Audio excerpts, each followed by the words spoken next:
Good evening, good afternoon, God bless you wherever you be. I see you and I know you see me.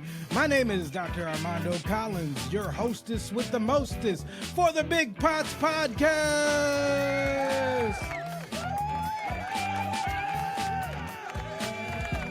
I know that there is nowhere in this world that you would rather be than with me. So sit back, listen, take notes, comment, like, and subscribe to the BigPotz podcast.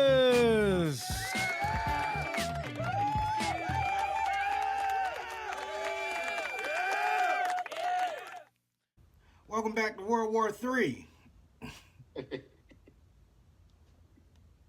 Dog, we're 6 months in to 2025 and we're already in World War III. We've been trying to get this podcast together for a month. And originally, we said June was Father's Day and men's mental health awareness month, and that's what we were going to talk about. Right. We're not even all the way through the month, and we can't get to that because we would be blind, crippled, and crazy to act like we didn't just unofficially declare war. I mean, dog, you know me on the internet. I am with the tomfoolery. I am the king of online tomfoolery. I've been memeing out about this. But my memeing out is emotion management. Sometimes stuff is so bad you just gotta laugh. Right. Dog, on a whim, our president, who has not only has he never been to war, he actively refused to go to war when it was his time. I am willing to bet that the President of the United States has never even threw a punch. Like, physically, certain people, the audacity that they come through with, you can tell, oh, that person ain't never been punched in the mouth. Right. I say that because willy-nilly, that man put everybody's life on the line. Indiscriminately. Without telling, forget your rules. Go blow them up. No, what was the just cause for us to do that right now at this given time and given moment? That is the billion-dollar question. Yeah, I still haven't heard that yet. Honestly, from what other people in the international community are saying, Iran specifically, America broke international law with what it did. It interfered with a sovereign nation's sovereignty. There was already an agreement in place with the UN that the United States helped negotiate, whether Trump likes it or not, that they were supposed to be bargaining on. Because Israel stepped its game up, out of the blue, Trump says, we're going to double down and help actively. Yeah, now, but what was the intel that he received in order for him to act upon it at this given time, at this given moment? According to public sources, there was no intel. It was complete intuition. This is why I started off the way I did. I don't think any military commander is just going to go off on a whim to do it in a venom strike. A military commander is not. However, have some type of intel. The commander-in-chief of the United States makes the final call.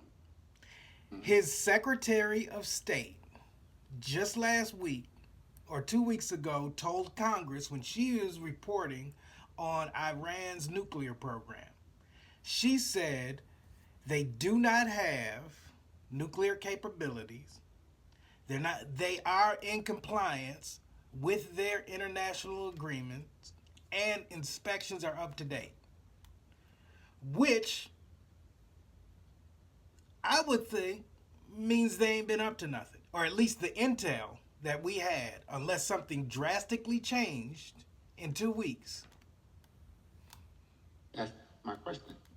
So what intel has been received from 2 weeks ago to 2 days ago, where you mean to tell me our military chief agreed upon, all right, we need to have this strike and have the strike now. Because it was coordinated, it was direct target. So what intel did it have? And why do we need to act upon it now? If there is intel, and I'm speculating, the only people who were a go was Israel, and they've always wanted to bang on Iran. I know America has plans to bang on everybody. They're like Batman. You know, Batman got a plan to ice out everybody. But we've been hedging on this Iran thing for decades. Correct. Our attitude is containment. You can't stop it. The best you can do is contain it. From everything we know, leading up to the strikes, there was no active coordinated plan that this is what our next logical step was going to be. Correct. And now that it has happened, the administration is justifying it as a one-time necessary plan, but not a war.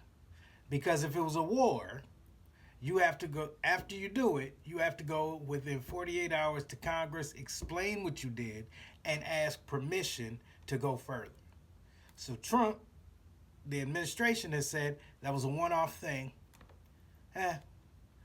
Problem being is, you can say it's one-off, but that don't mean it's a one-off for Iran.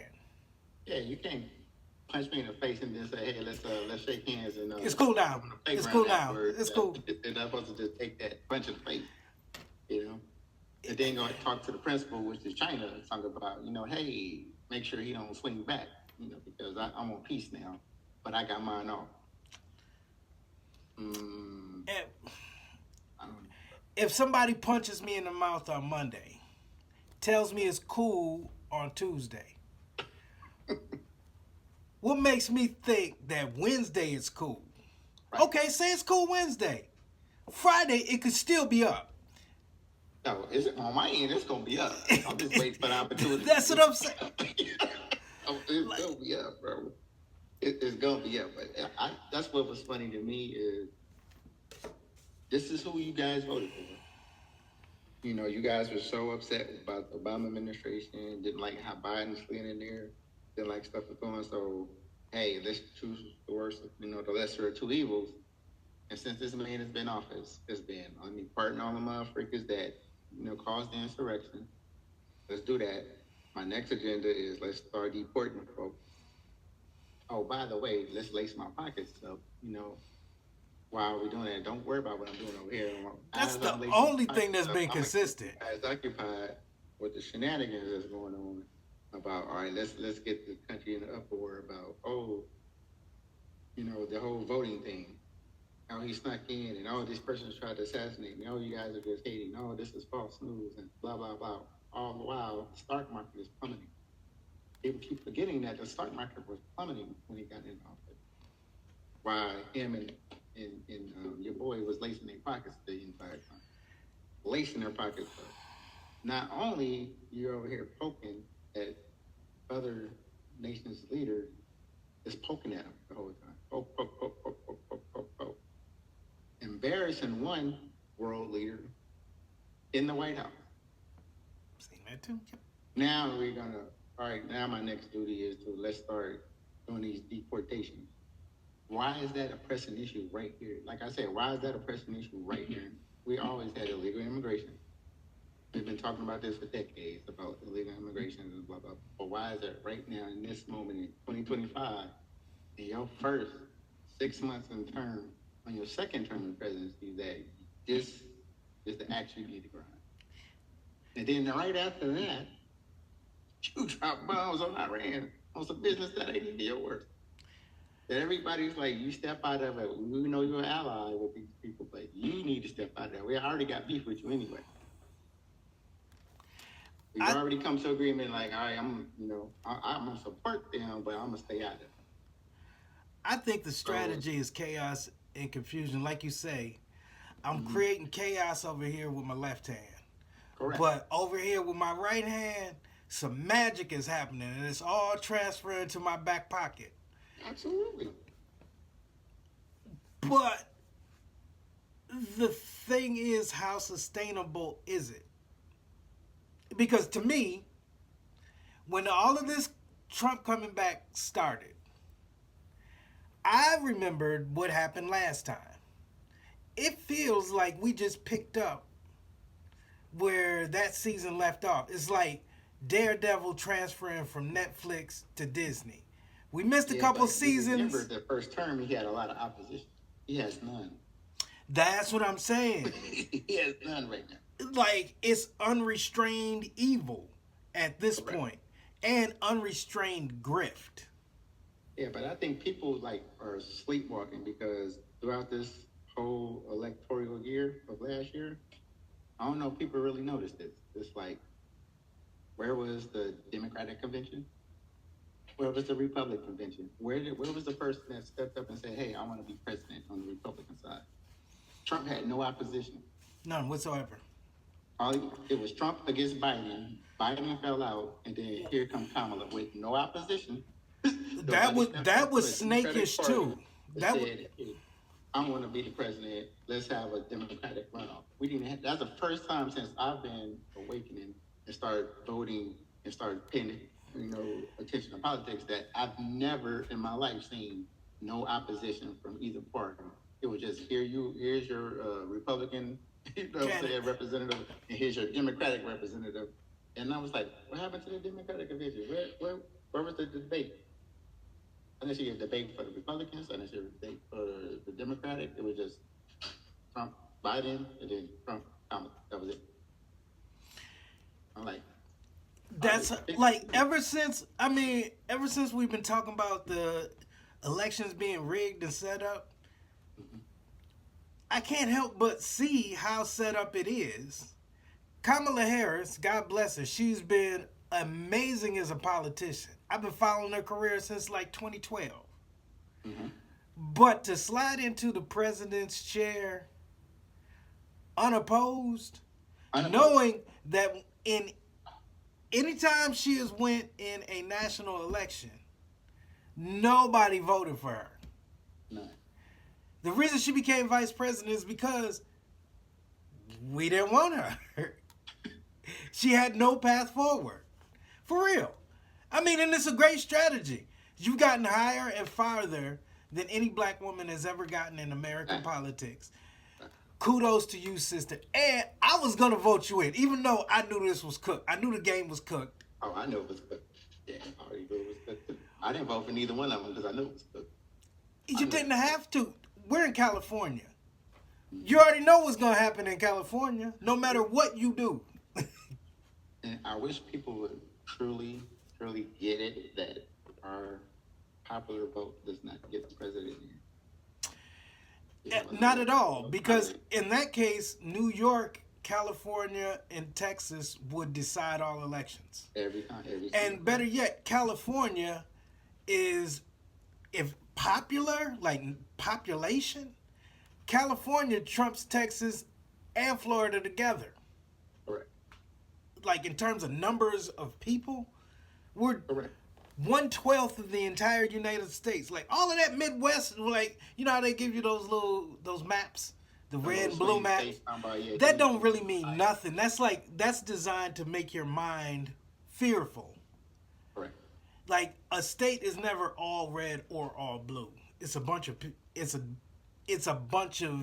are a bunch of different political persuasions in the middle of all of that. But all of them middle states, once you get past the Mississippi River, civilization don't really pick up again until after the Rockies. For real, you could take. All right. Once you get, I'm gonna say from Minnesota to Texas. Jump off. It'd be hard to find somebody from one of the Dakotas. But what? You forget the Dakotas are even in part of the U.S. Man, So, I'm gonna tell you who. If you live in this state, your vote, you're lucky you got a vote. Dakotas, Iowa, Utah, Missouri, Wyoming. Wyoming. Man, don't nobody give a fuck about you. There ain't enough of y'all to give a fuck about. Right. Right. I mean, Right. but that's not how it works. What they're doing is what the Republicans are doing is cobbling up all of these nothing ass states. And all you got to do is turn one or two battleground states. I mean, you get a Michigan, you get a well, you ain't never gonna get Illinois, but Georgia's always up to go, and ain't no way in the world anything in the southeast should be anything but blue or whatever black people decide to vote for, because you can't tell me in Georgia it ain't black. Correct. Georgia, Mississippi, Alabama, Florida. Florida. But it's gerrymandered and rigged so that a Republican electorate isn't going to get beaten out by the cities. Cities carry most states in terms of money and population. Right. And city spaces, because white people are evil and violent, have historically been the safest places for non-white people. Black people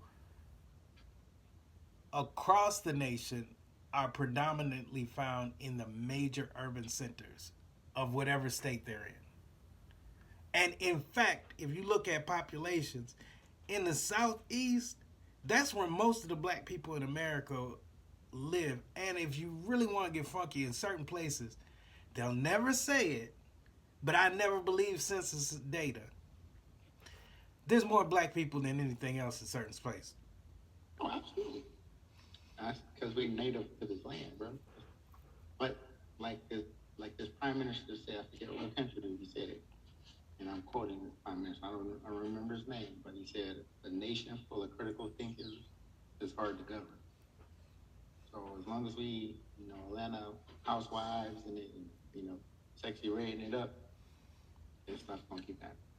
There is nothing that you're going to find on an American. Well, there's very little you're going to find on American television that's geared toward actually educating you. News ain't nothing but entertainment.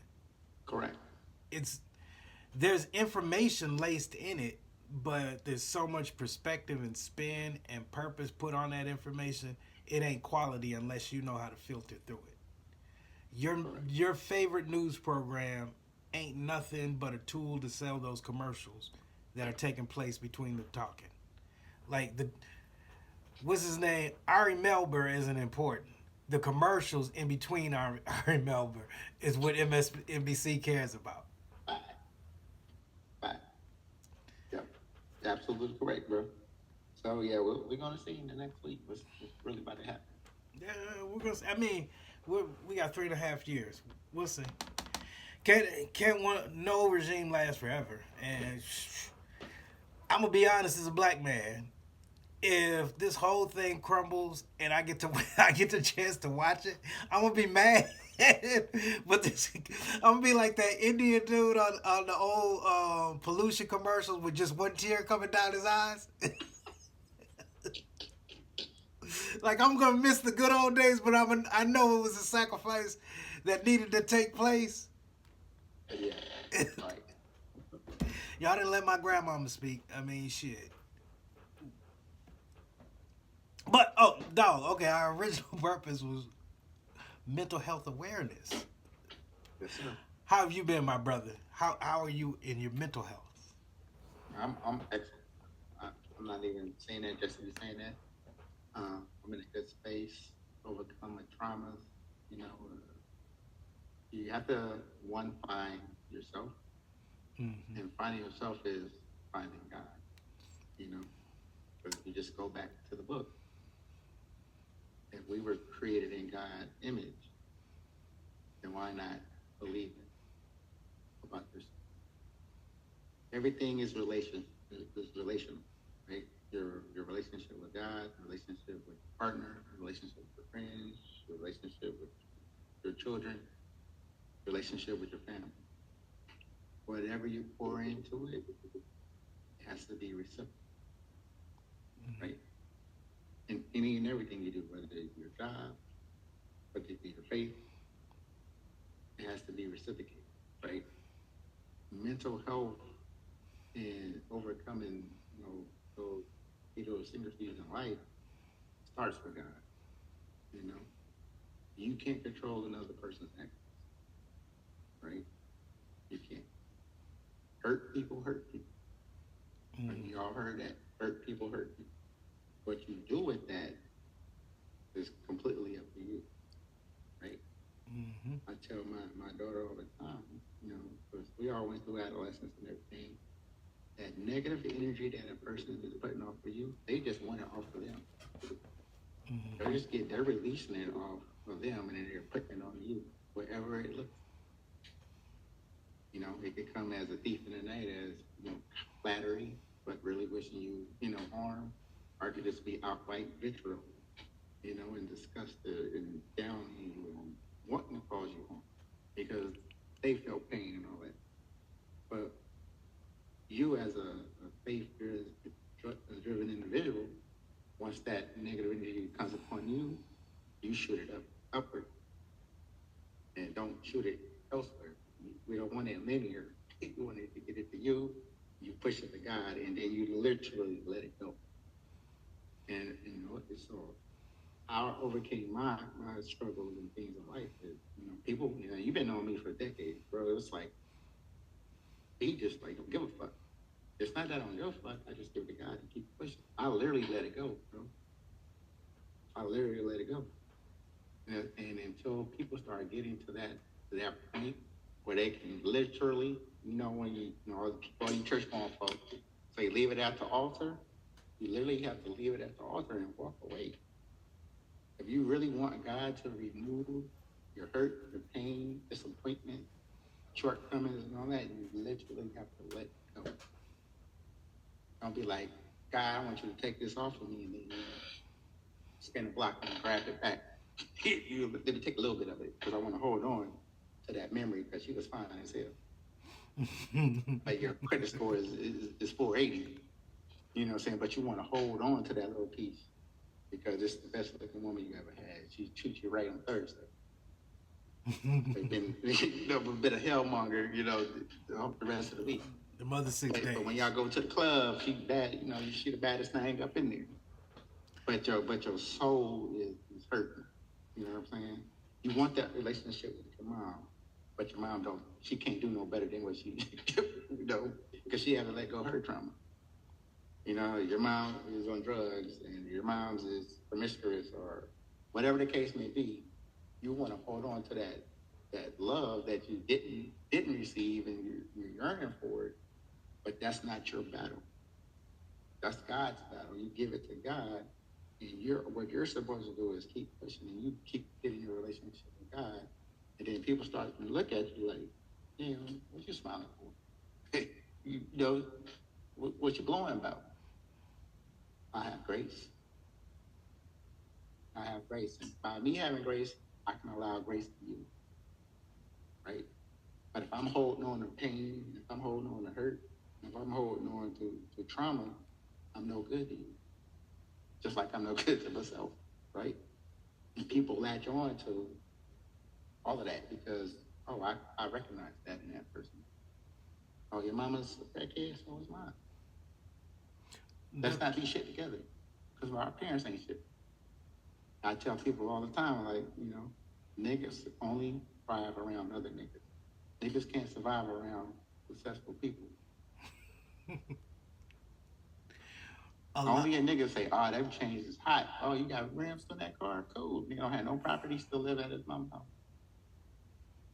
You're not talking that talk around an investor. He can't relate. He won't relate. He gonna look at you like you're stupid. But niggas be like, yeah, my nigga just got out. Let's have a party. Oh, you ain't been locked up for 6 months. No, you're not supposed to be locked up at all. You know, that's the mentality that folks have. You know what I'm saying? Mental health is a wide scope of things. It ain't just my depression. It ain't just my abuse. It's your way of thinking. It's really depression and mental health is you being separated from God. You being separated from God. However that looks like. So I'm not saying I got it figured out, but I think I broke the code. I think I broke the code when I literally and I said this wasn't an overnight thing for myself. I'm just speaking for myself, but this wasn't an overnight thing. I just literally had to start looking at things differently. I used to want a BMW 325 when I was growing up. I was like, man, that's my dream car, blah blah blah. And then I saw one drive by one time, and something hit me. I was like, you know what? I would never see that car. Only when I'm walking up to it. That's for other people to see me in the car, not me being in the car. The only time you get to marvel in your Ferrari is to walk up when you're walking up to it. But once you're in it, you can't even see it. You're inside of it. You know? That's for other people to be like, oh, look at that car. Oh, look who's it. And they don't know who's in it until you hop out of it. That's all that's for. Well, that's how most of us live our lives. Other people to be like, oh, look at that. For what? I'd rather be like, hey, young brother, this is how you attain property. Hey, young sister, this is how you treat a man. Hey, young sister, you are beautiful. You should aspire to be X, Y, Z, blah, blah, blah, blah, blah. That should give you joy, not let me put this flashy gold chain on and get this flashy car so you can be like, ooh, he got it going on. So, you know what I mean? So what? Well, some people externalize their lives. We live in a material world, and very often depression comes from a disconnect between how you feel on the inside and what's going on the outside. And we tend to think in our world that the world is happening to us without our ability to have agency. To what you said, I mean, there are choices. Life has given you an infinite amount of choices every day, left or right.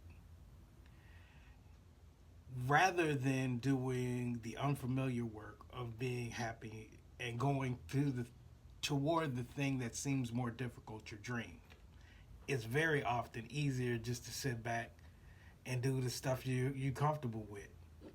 Just sitting on the block on the stoop with a 40 ounce. How much effort does that take? Go to the refrigerator, grab the 40, sit on stoop. Correct. Getting up, filling out an application, exploring a world that you've been told and shown is oppositional to you and that you're going to have to work your butt off to get ahead in. Some people that's daunting. And that example reverberates through a lot of different aspects of life that ain't got nothing to do with money. Like, we are all social animals. Unfortunately, what we put in, the information we put in, or gets put into us, kind of reorientates our vision of the world. If you ain't never been taught that you're somebody, if somebody ain't never had that conversation with you about, hey, young brother, hey, young sister, I see the potential in you. You might never develop the tools, the internal tools you got to have to get past that, to build that connection with God, or to see that God exists despite misery. Every hood story exists with joy. Like within whatever negative environment you find yourself in, somebody's smiling. There is something in your life worth living for. However, to your point, what's going on in our brain, the way we perceive the world very often keeps us from seeing it. Mm-hmm. When I came out here, my understanding of California came through hip hop. I'm sitting there expecting to see the hood misery and the projects and everything looks like Boys in the Hood. And me and B were riding around for a month, and I'm kind of salty at B. I'm like, B, where's the hood? This is crazy. I want take me by the black people. It's like, hold on, dog. There's all this other stuff going on in this world. You don't gotta be that. Like you could. I ain't saying it's just as easy as getting off the block or changing your worldview is just as simple as turning around. But sometimes it can't really be just as simple as turning around. Like right down the street from Watts is less than 10 miles. You can be in El Segundo.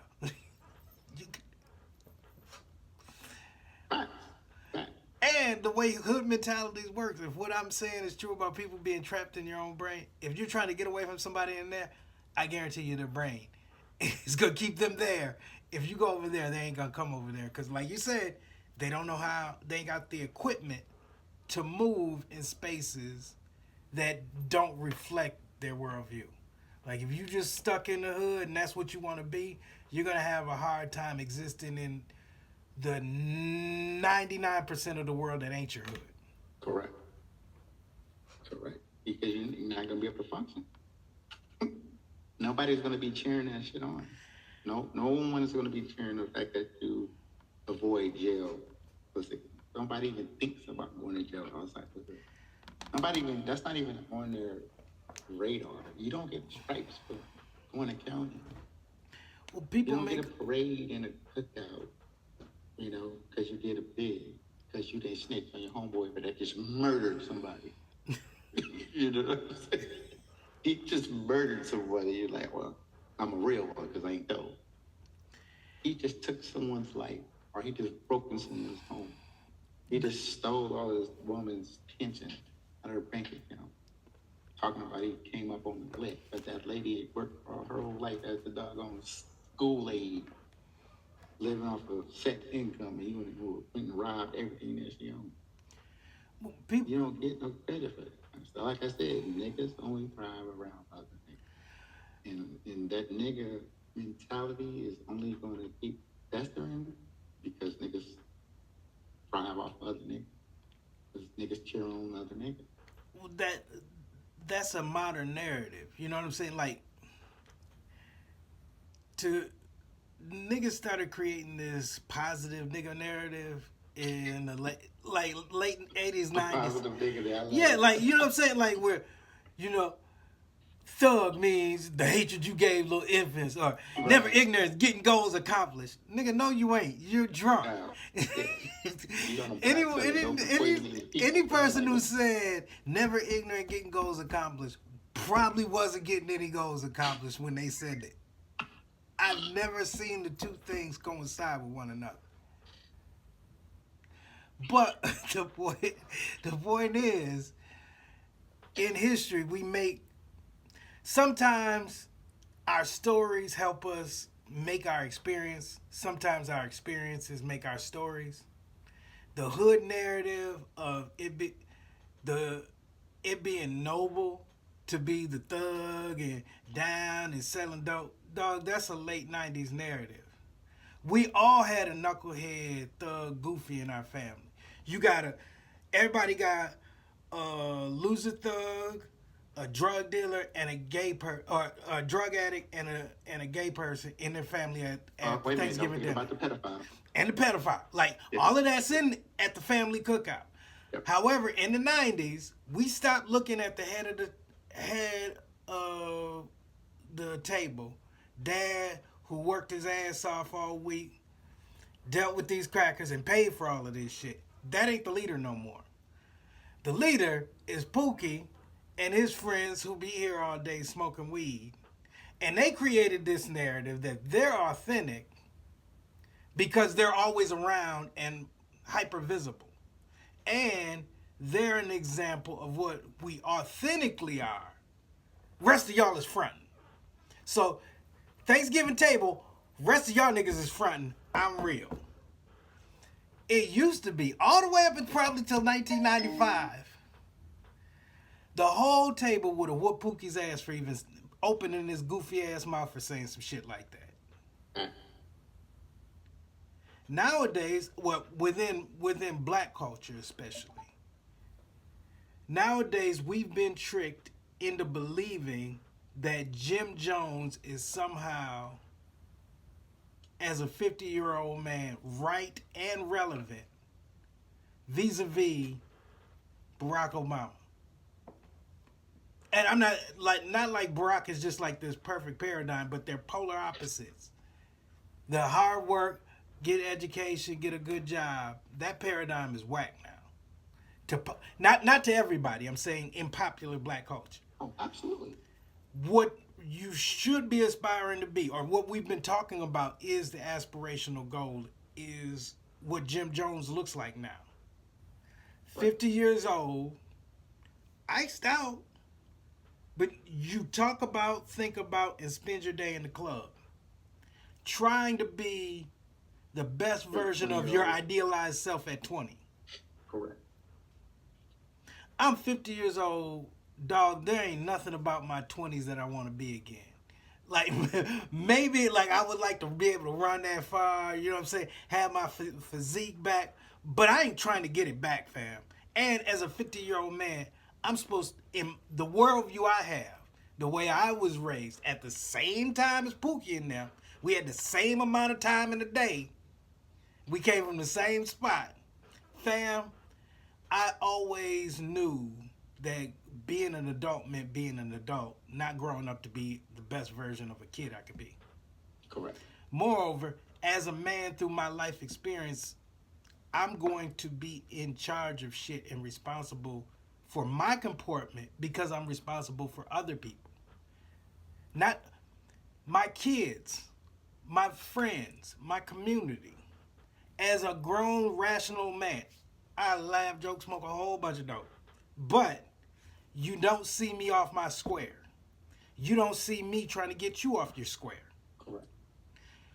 I know that as a 50-year-old man, even with a small little internet voice, somebody's out there listening.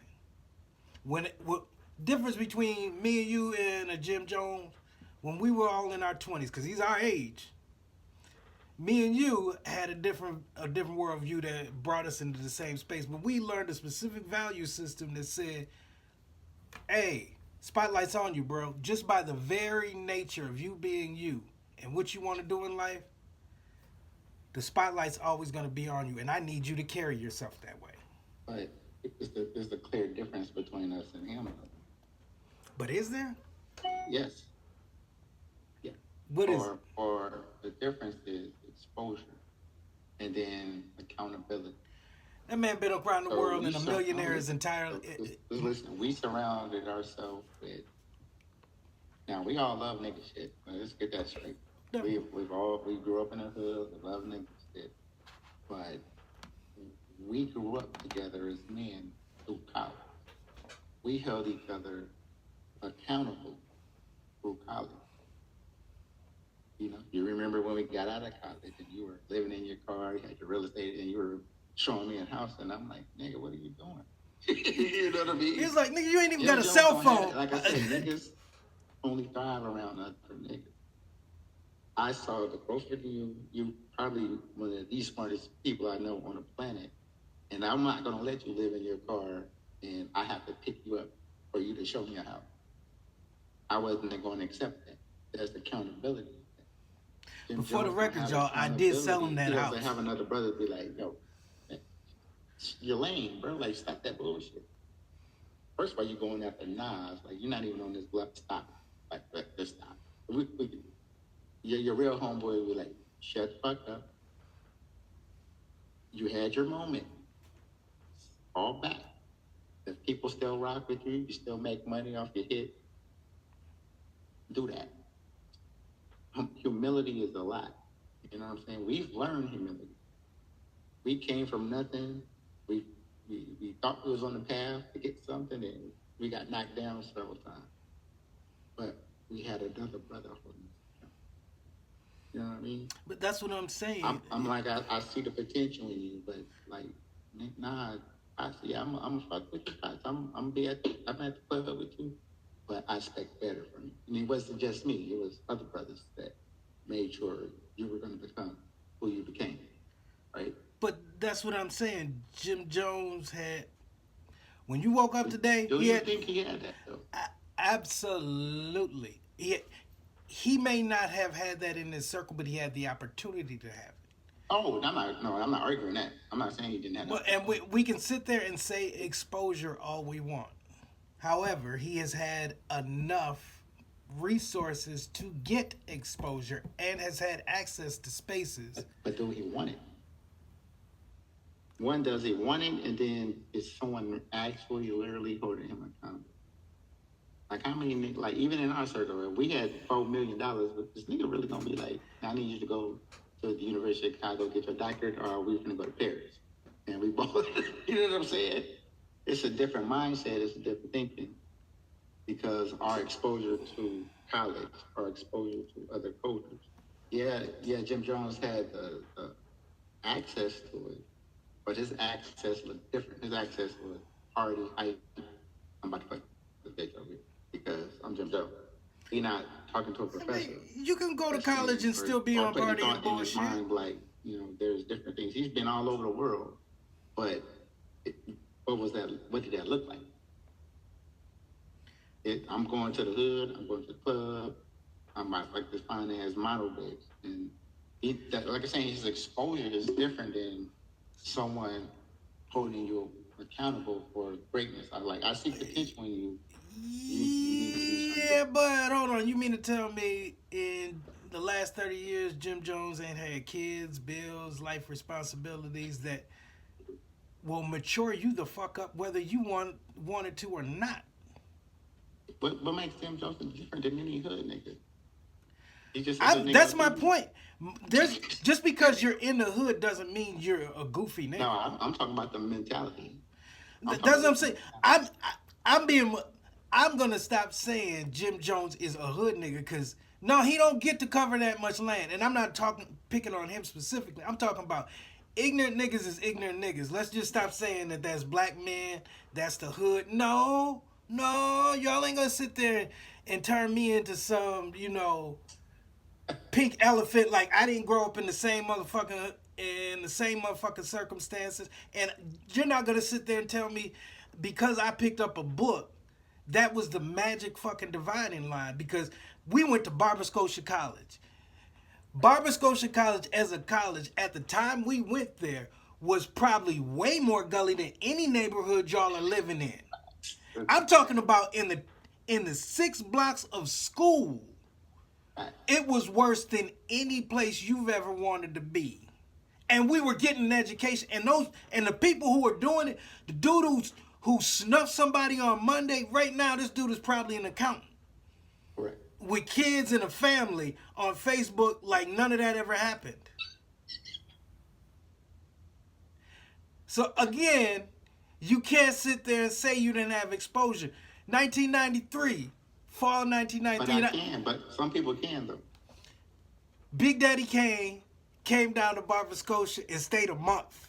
He did a show in Charlotte and stayed in Concord, North Carolina for a month. What you mean, Jim Jones?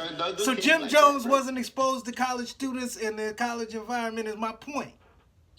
Don't do Kane like that. I'm saying, we can't sit there and say, we have to say, okay, we're 50, and I love hip hop. I love some ignorant shit, but we have to say that some of us is taking ignorance to, it ain't even a culture. You guys are idolizing, praising, being a dummy. At age 50, okay, when you coming out of high school, you dropped out of school, that's all right, you know what I mean? Yeah, I mean? But, hold on, fam. It was 30 years. You knew that lady wasn't teaching you shit. But books is fucking important. Go fucking figure out how to read it if that's the dividing line. But nowadays, everybody walks around with all the information in the world in their pocket. There's no reason for you to be a dummy. There's no reason for you to be comporting yourself like an asshole. I don't even care if it's just for the hype. I'm not talking about Jim Jones. I'm talking about I know Jim Jones is in this world. 50-year-old dudes in skinny jeans trying to be their best 20-year-old self. It's too fucking serious where we're at right now for us to be doing that. We the elders. There ain't no adults. You can't blame goddamn Martin Luther King Jr., Jesse Jackson, and Al Sharpton and them no more. You the goddamn Al Sharpton. And if ain't no Al Sharpton happening, it's because we ain't doing it. Right. Absolutely correct, bro. We know for a fact all the shit our grandparents told us was true. Our parents wasn't in the position that our parents was in just because they was fucked up niggas not who didn't want to pull their pants up. They got put into a position in a world that's set up against them. The way we are right now, we have intentionally attacked the world in our lives. And I know this for sure because I know you and I know me. And what we both learned at the same time. We attack the world as, oh, this shit is in opposition to us. I'm not going to get got by it. I'm going to counteract whatever this shit is coming at me. I got to figure out a way around it. Mm-hmm. I think somewhere that message got lost in translation. And if we Gen Xers don't seriously step our game up and start paying attention to what we mean to this world and preaching that and living that, what happened to our parents and our parents' parents is going to be happening to our kids and our kids' kids. Don't you think we need to be on the same page, though? I don't think that there's necessarily ever going to be a same page for all of us. But it gotta be, though. Can't be. How are you going to get it to? We were always from the gate when they created simplicity, though. But I'm talking about simplicity. Simplicity. We can be simple in a conversation, but life is way too complex. There's no one magic bullet solution that's good. It didn't come at us as a one-shot problem. It's not going to be solved as a one-shot solution. It's not moreover, I'm saying it's a one-shot thing, but I'm saying that we got to be on the same page. God and family. That's it. God and family, bro. All the other stuff. That makes it easier for you, but that's not everybody's easy, fam. I mean, we have to get to a point where you can be straight without another motherfucker being like you. No, or thinking the same way you think. And God and your family, not, your mom, aunts, and all that. I'm talking about you as a man, you as your partner, you as your children. Start there. Talking about breaking it down to the simplicity. If you are the head of your household, and if God is the head of your household first, then you are the head of your household. Then we have to start there. And once we start there, then it's too late for us. It's for our kids to pick up the torch. But we have to be that cornerstone and start that foundation. You can't rely, like, our good brother Marino, me and him have had plenty of talks. But one thing I had to come to realize, I used to have this whole idea of this black utopia. And he used to always say, leave them niggas where they at. Put them on the island and blow them up. And I used to be like, nah, I'm going to kumbaya and take everybody. But, the more I live the life, leave them niggas where they are. Can't save everybody. Like your brother told me I'll never forget this. There's only one Savior that walked this earth, and I'm not him. You know what I'm saying? There's only one Savior that works. So we have to start. When I say break it down and it's simple, I know life can't be complex just because you make it complex. Life ain't hard. People make it hard. Life is not hard. It's simple. God, family. That's it. All I have to do is treat you like I want to be treated. Everything else is going to fall into place. If you just live by that one simple rule, cool. It's going to be oppositions. They're going to, like I said, people make life hard. It's only hard because you allow it. That's a God problem. That ain't my problem to fight you. I don't need to fight you. I keep pushing. Godspeed, my brother. You don't want to listen? That's fine.